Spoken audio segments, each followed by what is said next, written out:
మహామాయగాలు MP అభ్యర్థులకు shock ఇచ్చిన cyber మోసగాలు. గాంధీ భవన్ కు కాల్ చేసి అభ్యర్థుల డేటా తీసుకున్న జాదుగాలు. బీ ఫార్మ్స్ ఇస్తామంటూ క్యాండిడేట్లకు ఫోన్ కాల్స్.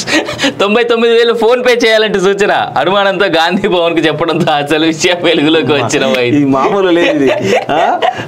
ఆడెవడో వచ్చి తెలుగుతో సైబర్ మోసగాలు అరాచకాలు పెరిగిపోతున్నాయి.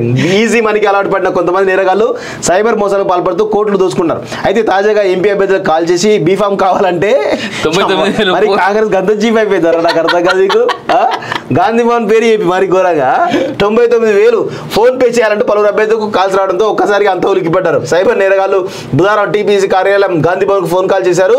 తాము ఏఏసీ కార్యాలయం నుంచి మాట్లాడుతున్నామని, కాంగ్రెస్ పార్టీ ఎంపీ అభ్యర్థుల డేటా వెంటనే ఇవ్వాలని గాంధీ భవన్ సిబ్బందిని అడిగారట.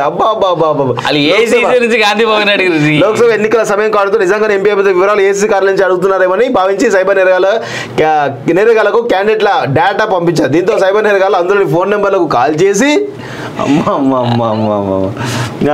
బీ ఫామ్ సిద్ధంగా ఉందని 99,000 ఫోన్ పే చేయాలని అడిగారు. దీంతో ఎంపీ అభ్యర్థులు ఒక్కసారిగా షాక్ గురారు. వెంటనే గాంధీ భవన్ సమాచారం అందించడంతో అసలు విషయం వెలుగులోకి వచ్చింది. అయితే ఎంపీ అభ్యర్థులు ఎవరు డబ్బులు చెల్లించిపోతూ ఊపిరి పీల్చుకున్నట్టు ఎందుకో కాంగ్రెస్ లో ఒకటి మాత్రం బాగా తెలుసు, వాళ్ళు ఇచ్చేస్తారు. ఫస్ట్ ఇచ్చేస్తారు. నాకు తెలిసి ఇచ్చే ఉంటారు. ఈ న్యూస్ బయటికి రాదు. వాస్తవంగా ఎవడో ఒకటైతే ఖచ్చితంగా ఇచ్చింటారు. ఎవరో కొంతమంది ఉంటారుగా బెబ్బగాళ్ళు ఖచ్చితంగా ఇచ్చింటారు, దాంట్లో డౌటే లేదు.